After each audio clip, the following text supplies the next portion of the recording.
2023년 여름 훈련 결정 연구 메시지 7번에 왔습니다.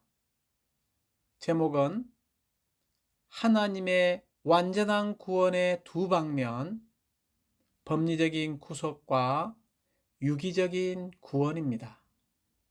먼저 성경 몇 구절을 함께 보도록 하겠습니다. 가장 중요한 첫 번째 구절은 로마서 5장 10절입니다. 우리가 원수 되었을 때에 하나님의 아들의 죽음을 통해 하나님과 화목하게 되었다면 이미 화목하게 된 우리는 더욱 그분의 생명 안에서 구원받을 것입니다. 로마서 5장 10절에서 가장 중요한 세 단어는 첫 번째 죽음, 두 번째는 생명, 세 번째는 구원이라는 단어입니다. 한번 선포해 볼까요? 죽음, 생명, 구원. 또한 이 구절은 상반절과 하반절로 나뉠 수 있습니다. 상반절에 우리가 원수 되었을 때에 하나님의 아들의 죽음을 통해 하나님과 화목하게 되었다면 이것은 하나님의 완전한 구원의 첫 방면인 법리적인 구속을 말하고 있습니다. 또 하반절, 이미 화목하게 된 우리는 더욱 그분의 생명 안에서 구원받을 것입니다. 이 부분은 유기적인 구원을 말하고 있습니다. 여기에서 더욱 구원받을 것이라는 것은 우리가 더 얻어야 할 구원이 있음을 말하고 있습니다. 우리는 이미 영원한 형벌로 심판으로부터 구원받았죠. 여기서의 구원은 매일의 구원을 말하고 있습니다. 일생의 구원을 말하고 있는 것입니다. 이제 요한복음 1장 13절은 잘 아는 구절이죠. 그들은 하나님에게서 난 사람들이라고 말하고 있습니다. 마지막에 이것은 하나님에게 난 사람들이라는 것은 하나님의 생명을 갖고 새롭게 태어난 바로 거듭남을 말하고 있습니다. 베드로전서 2장 25절은 이제 혼의 목자이시며 감독이신 분께로 돌아왔다라고 말하고 있죠. 주 예수님은 죽고 부활한 이후에 참된 우리의 혼의 목자이십니다. 즉 우리의 목양의 부분을 말하고 있죠. 로마서 6장 19절부터 20절에서는 거룩하게 됨에 이르십시오 라고 말하고 있죠. 이것은 우리가 거룩하게 됨을 말하고 있습니다. 고린도서 4장 6절은 속사람은 나날이 새로워지고 있습니다. 새롭게 됨을 말하고 있죠. 고린도서 3장 18절은 그분과 동일한 형상으로 변화를 말하고 있습니다. 에베소서 4장 16절은 몸이 자람으로써 사랑 안에서 스스로 건축되는 것입니다. 여기에 건축을 말하고 있습니다.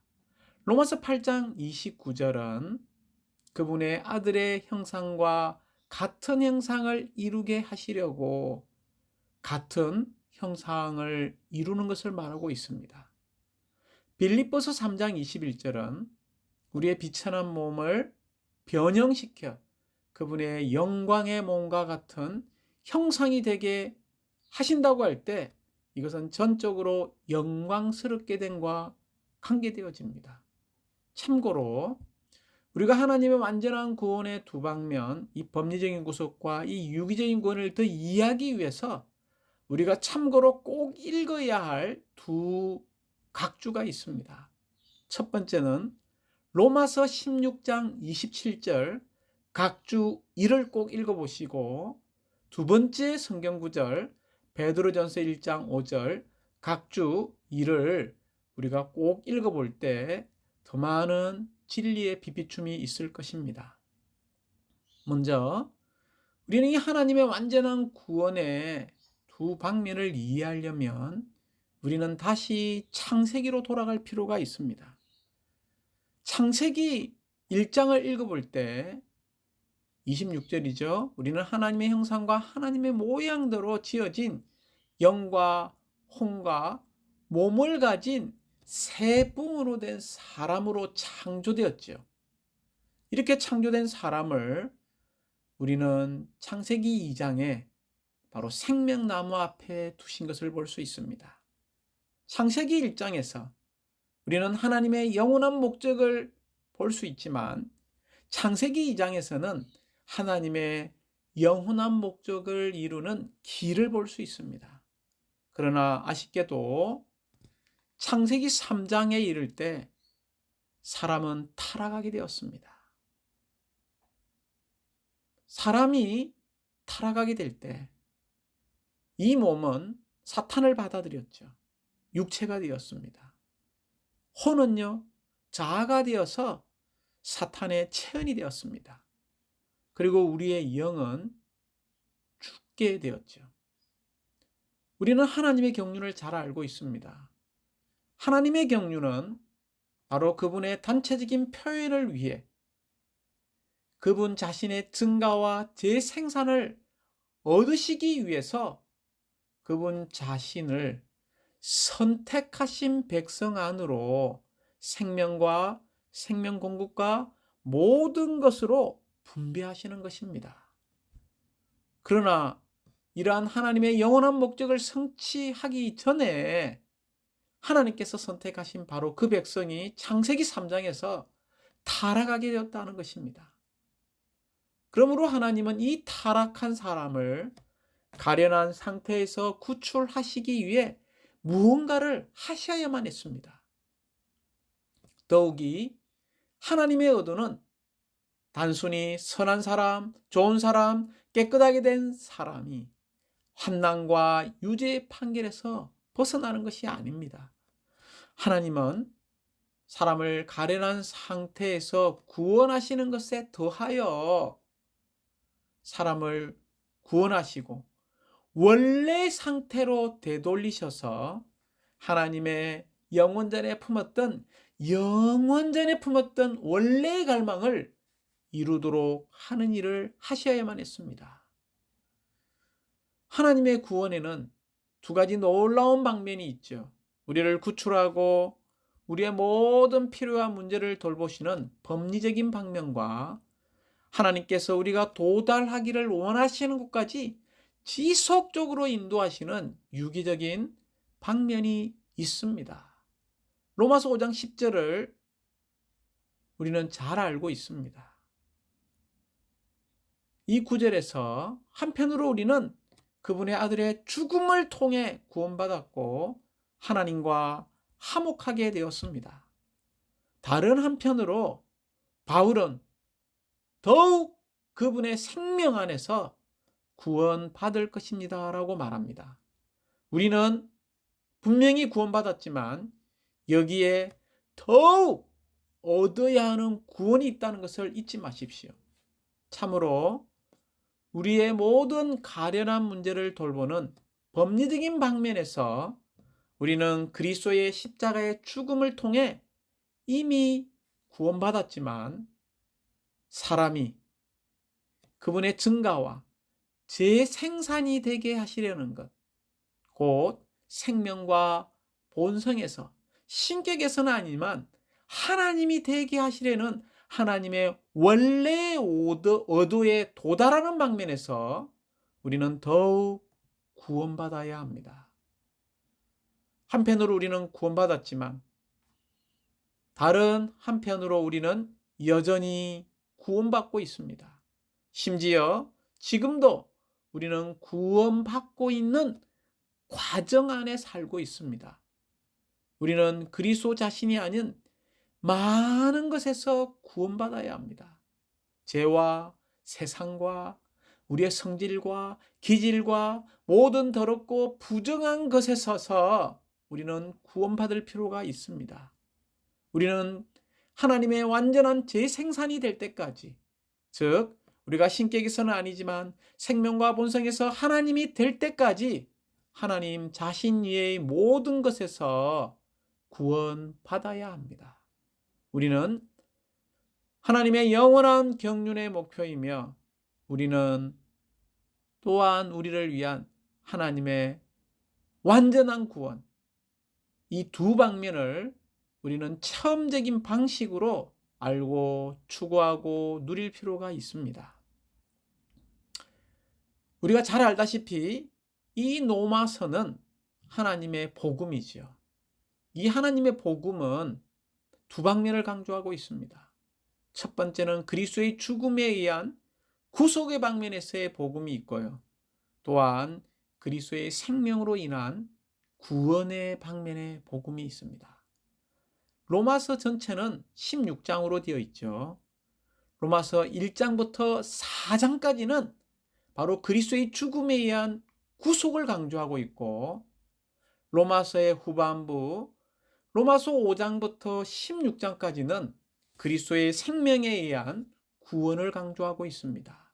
즉 로마서 1장부터 4장은 하나님의 완전한 구원의 두 방면 중에 첫 번째 방면인 법리적인 방면을 강조하고 있죠. 로마서 5장부터 16장까지는 두 번째 방면인 유기적인 방면, 구원을 강조하고 있습니다. 그러므로 우리가 개요에 들어가기 전에 이 법리적인 방면의 구석, 즉 로마서 5장 10절의 상반절이죠. 유기적인 구원의 방면, 이 구원, 로마서 5장 10절의 하반절입니다. 이런 차이점이 무엇인가를 이해한 다음에 우리가 개요에 들어가서 더 누려보기 원합니다. 먼저 이 법리적인 방면은 구속이죠.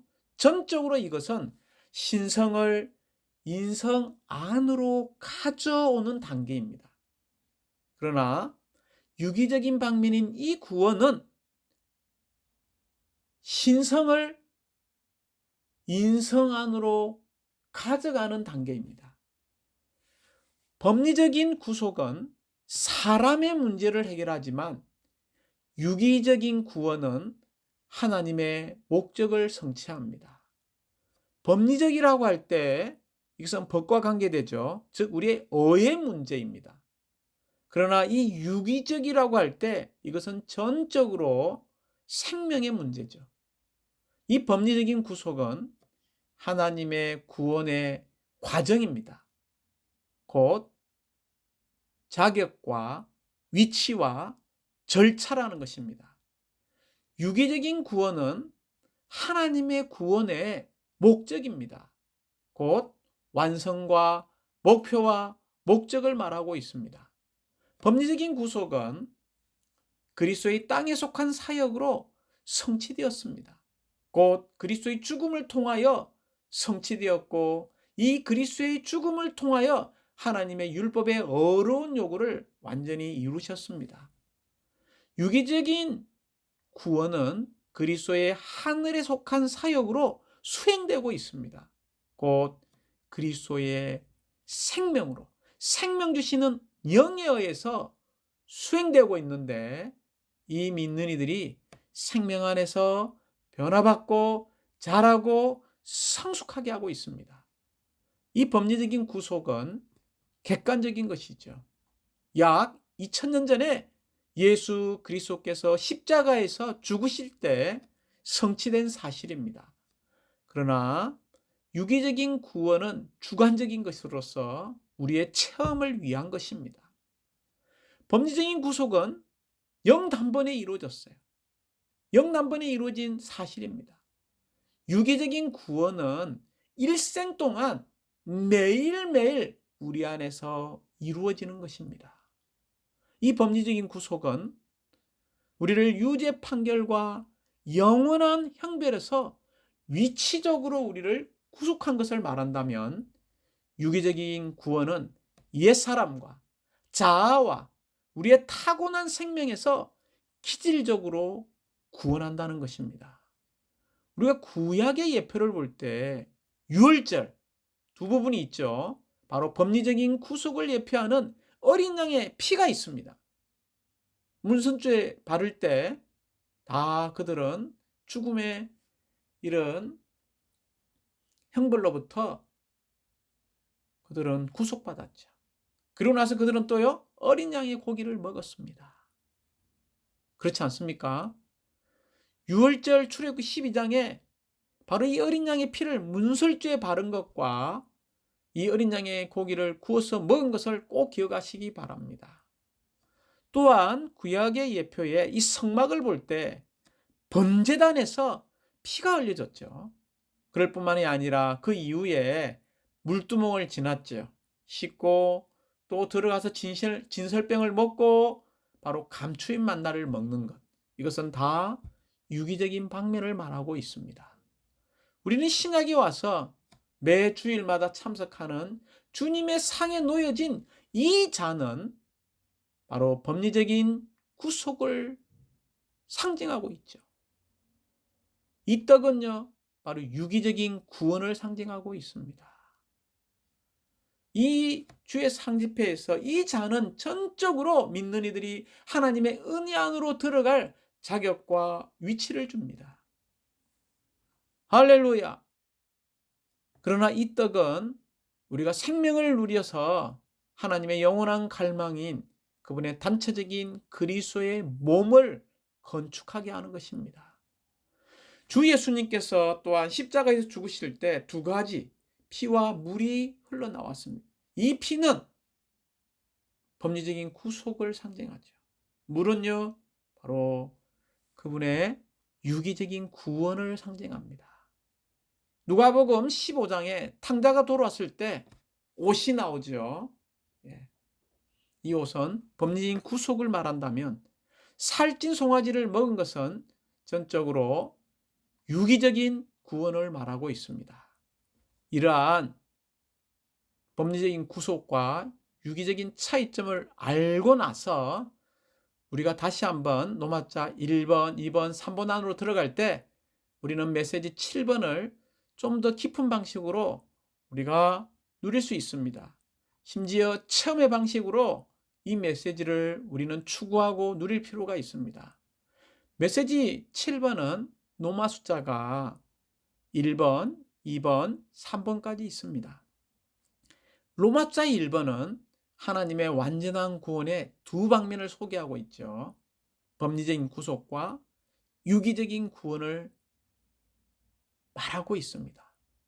더 엄밀히 말한다면 노마자 1번은 하나님의 완전한 구원의 두 방면을 소개하지만 법리적인 구속에 대해서 더 구체적으로 말하고 있습니다.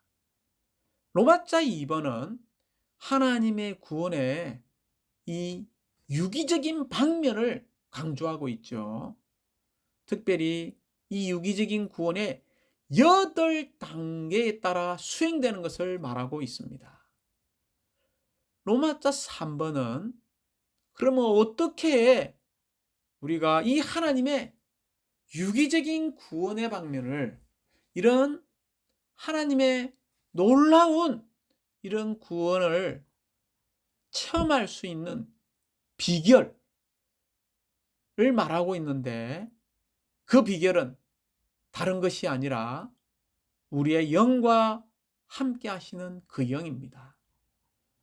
다시 로마자 1번은 하나님의 완전한 구원의 두 방면, 법리적인 구속과 유기적인 구원을 말하고 있죠.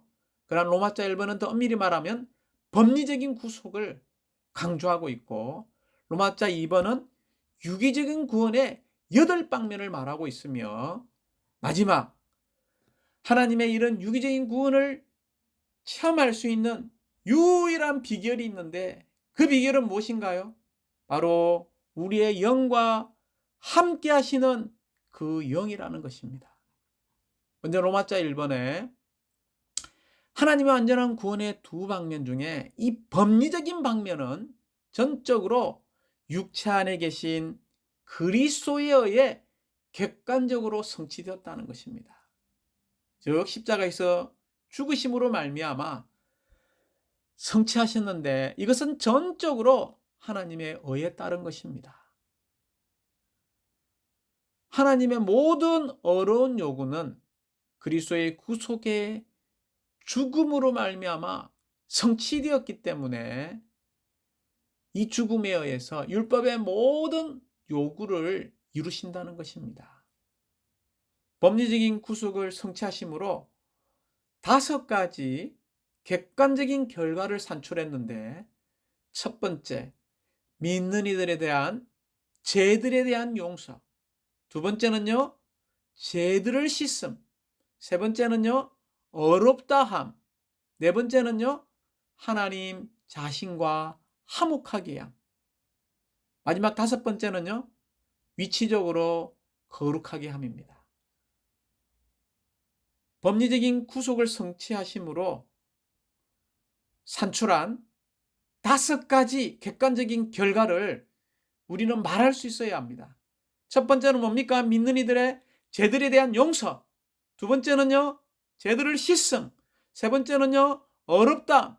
네 번째는요, 하나님 자신과 화목하게 함. 마지막 5번째는요, 하나님 자신께 우리를 위치적으로 거룩하게 하는 것입니다. 죄들에 대한 용서는 우리의 죄들에 대한 범죄의 이 기록을 용서하시는 거죠. 죄들의 씻음은요, 바로 얼룩진 흔적을 없애는 것과 같이 깨끗하게 씻으신다는 것입니다. 사실 용서와 씻음은 따로 떨어진 것이 아니라 함께 가는 것입니다.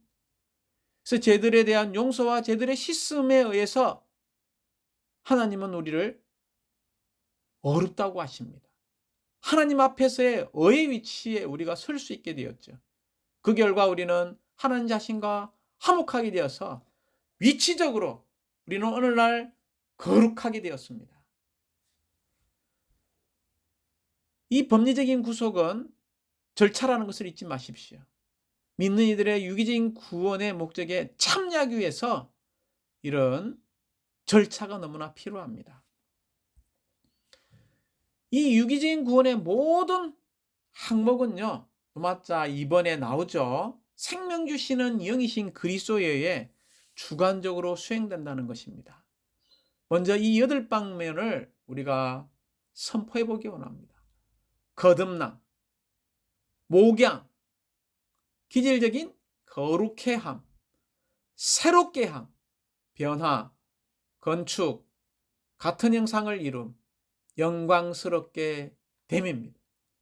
우리가 하나님의 완전한 구원의 법리적인 구속과 유기적인 구원을 말할 때마다 법리적인 구속 5가지 객관적인 결과를 우리가 말할 수 있어야 합니다. 그리고 또 우리는 체험했죠. 더 깊은 방식으로 체험해야 합니다. 또 하나님의 구원의 8방면, 유기적인 방면의 8방면을 우리는 말할 수 있어야 합니다. 그리고 체험에 있어서 더 깊이 안으로 들어갈 필요가 있습니다.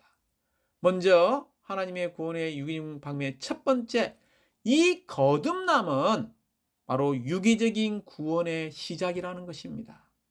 하나님의 생명을 믿는 이들 안에 분배하고 넣어줌으로써 이 신성한 생명을 번식시키는 것이죠.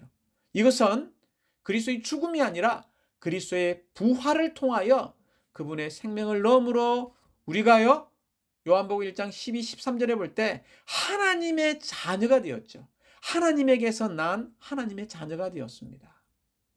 이럴 때 타고난 생명에 더하여 우리는 하나님의 영원하고도 신성한 생명을 갖게 되었고, 심지어 하나님의 본성도 갖게 되었는데, 이것이 바로 거듭남입니다. 두 번째, 목양을 통한 먹임이죠. 이것은 전적으로 신성한 생명의 양육이라고 말할 수 있습니다. 그리스도께서 보양하고 보살핌으로써 목양하시는 것을 통해서 수행됩니다. 특별히 말씀 안에 있는 이 젖을 공급받아 점진적으로 우리가 자라죠. 또한 당연히 우리가 단단한 음식을 먹는 데까지 우리를 전진시킵니다. 우리는 하나님의 말씀을 기도로 읽고 하나님의 말씀을 되새김질함으로써 이러한 말씀 안에 있는 영양분을 우리는 먹고 받아들여야 합니다. 이럴 때 우리는 성숙에 이르게 될 것이고 변화되어져서 그리스도의 형상과 같은 형상을 이루게 될 것입니다. 특별히 이런 목양은 상호 목양에 의해서 하나님의 영원한 경륜을 성취할 것입니다. 우리 모두는 양들이자 목자들이라는 것을 잊지 마십시오. 우리는 목양이 필요한 양들이고 또 누군가를 목양해야 되는 목자들입니다. 세 번째, 기질적인 거룩해함이죠. 하나님의 신성한 본성으로 조성되는 것을 말하고 있습니다. 하나님께 속하도록 내적으로 거룩하게 되어서 우리가 하나님의 목적을 이루는 것이죠. 우리가 알다시피 위치적인 거룩하게 하심은 일종의 분별을 말하고 있습니다. 그러나 기질적인 거룩해 하심은요, 적셔짐이요 침투되심입니다. 이것은요 하나님의 본성을 소유하고 하나님처럼 되게 하기 위한 것이죠. 네 번째, 새롭게 함입니다. 이것은 하나님의 새 창조의 과정으로서 옛 세포가 새로운 세포로 계속해서 대치되는 것을 말하고 있죠. 이 거룩해 하심은 적셔지고 침투되어 하나님의 본성에 동참하는 것이라고 말했습니다.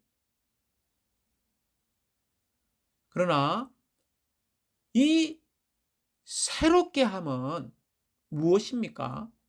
바로 우리 존재가 매일매일 새로워지는 것입니다.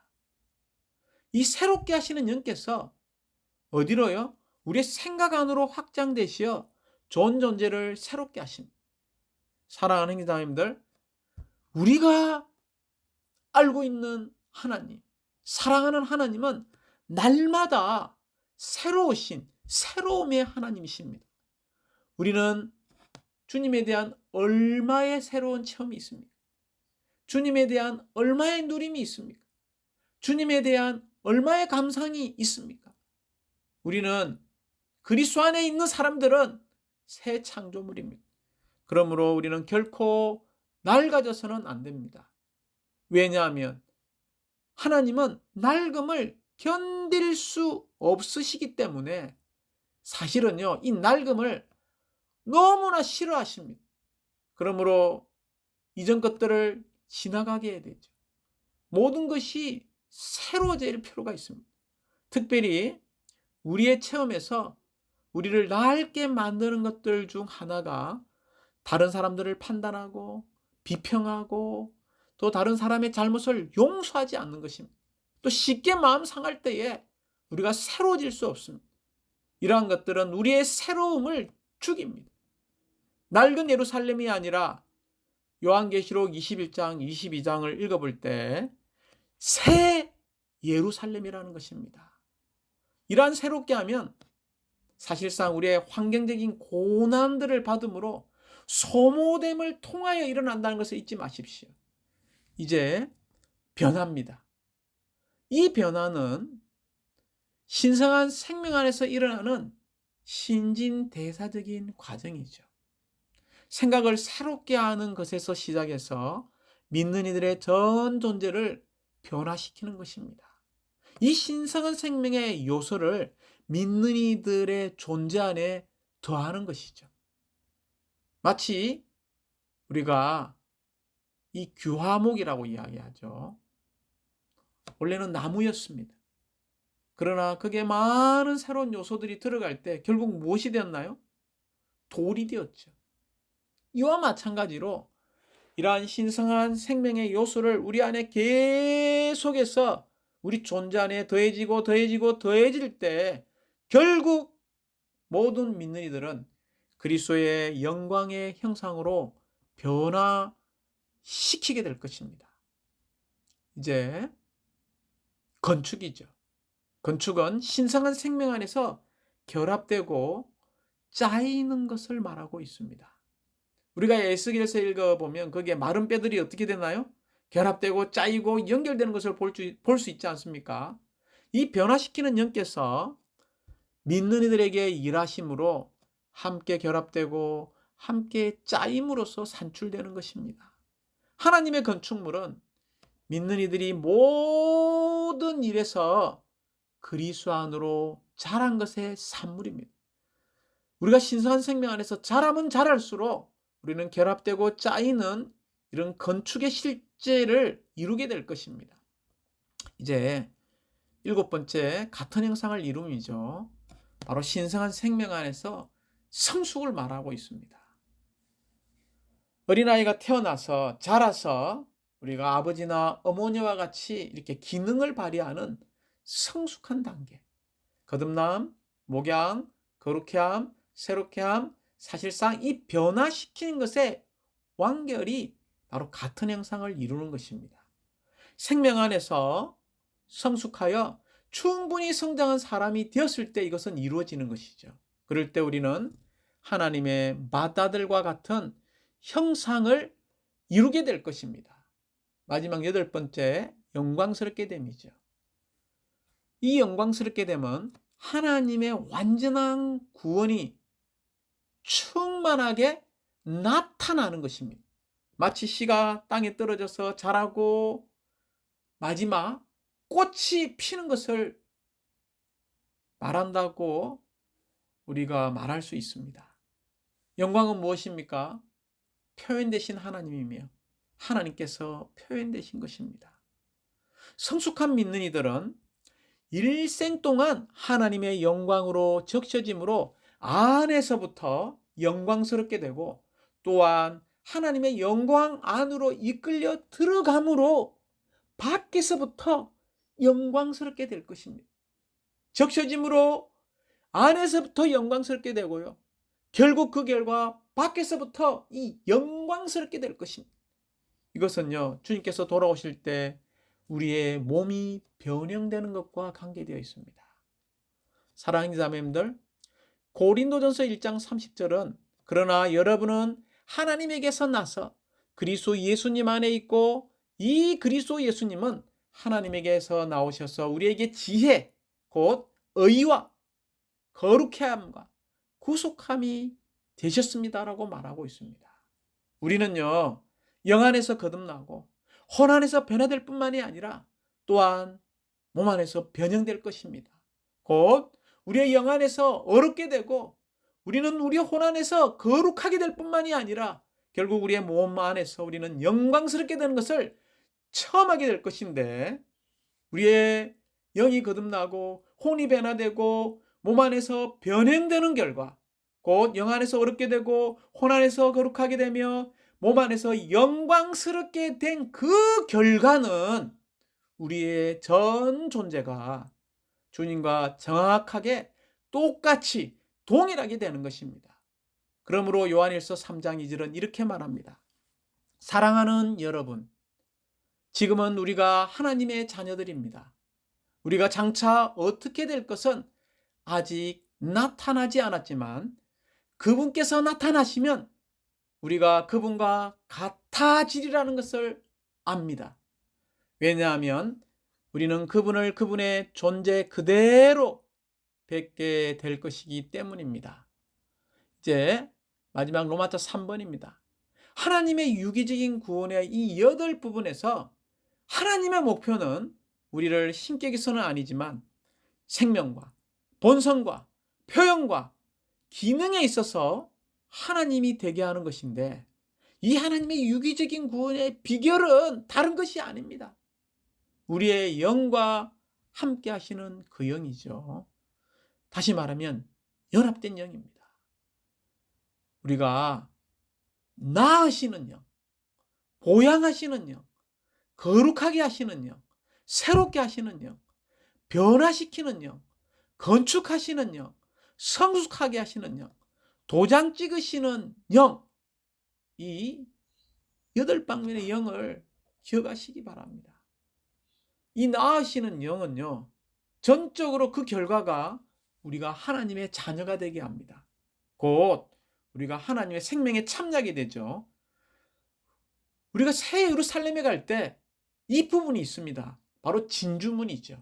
하나님의 생명에 참여할 수 있는 진주문을 통과하는 겁니다. 두 번째, 이 보양하시는 영, 이 보살핌 받는 우리의 영도 동일하게 말하고 있는 거죠. 연합된 영입니다. 우리 영에서 체험하지 않습니까? 우리의 영과 함께 하시는 그 영이죠. 이 보양하시는 영, 보살핌 받은 우리의 영, 이것을 통해서 우리는 구원에 이르도록 자라게 하십니다. 즉, 이것은요, 전적으로 하나님의 목양과 관계되어 있다는 것입니다. 목양에 참여하는 거죠. 그러므로 새 예루살렘에 생명나무와 이 생수의 강에 목양이 영원토록 있는 것입니다. 세 번째, 거룩하게 하시는 영은요, 바로 우리가 그리스도께 사로잡힌 우리의 영인데요. 이 거룩해 하시는 영을 통해서 우리가 사로잡힌 우리의 영과 연합될 때 우리는 하나님의 본성으로 거룩하게 됩니다. 즉 우리가 하나님의 본성에 참여하게 되죠. 새 예루살렘에 가면 이 하나님의 본성에 참여하는 것, 거룩하게 되는 것은 거룩한 성으로 순금 길로 언급되어 있습니다. 네 번째, 새롭게 하시는 영은 바로 그리스도께서 내주하시는 우리의 영이죠. 여기서 우리는 십자가의 파쇄를 통해서 옛사람을 벗고 매일매일 새 사람을 입는데, 이 새롭게 되면 전적으로 우리의 뭐와 관계되어 있냐면요, 우리의 생각과 관계되어 있습니다. 그러므로 하나님의 생각에 참여하는 거죠. 자, 새 예루살렘은 어떤 새 예루살렘입니까? 바로 새입니다. 영원토록 새롭죠. 새로워지는 비결은 우리의 생각에 새롭게 된 생각의 영이 되어야 합니다. 다섯 번째, 변화시키는 영이죠. 그리스도에서 충만해진 우리의 영과 함께 우리는 결국 영광스러운 형상으로 우리를 변화시킵니다. 이것은 전적으로 하나님의 존재에 참여하게 하죠. 새 예루살렘에 가면 다 보석들로 변화되어 있습니다. 이제 여섯 번째, 이 건축하시는 영은 그리스도께 소유하신 우리의 영과 함께 결국 우리가 하나님의 집과 그리스도의 몸이 되도록 건축하십니다. 이 말은 우리가 하나님의 하나에 참여하는 거죠. 이 하나라는 것은 건축과 관계되어 있습니다. 그러므로 거룩한 무엇이라고 말하고 있나요? 성은 건축된 성입니다. 일곱 번째, 성숙하게 하시는 영은 이 그리스도로 풍성하게 된 우리의 영이죠. 결국 우리가 하나님의 맏아들의 형상과 똑같이 될 것입니다. 이 말은 우리가 하나님의 형상에 참여하게 될 것입니다. 새 예루살렘의 벽옥은 어떤 모양이었나요? 바로 하나님의 모양이었습니다. 마지막 일곱 번째, 도장 찍으시는 영은요, 그리스도로 크게 기뻐하는 우리의 영과 함께 우리를 어디 안으로 이끄십니까? 바로 하나님의 영광 안으로 이끄십니다. 이 영광은 우리가 하나님의 표현에 참여할 수 있다는 것을 말하고 있습니다. 새 예루살렘에 영원토록 하나님의 영광이 있음을 찬양합니다. 할렐루야.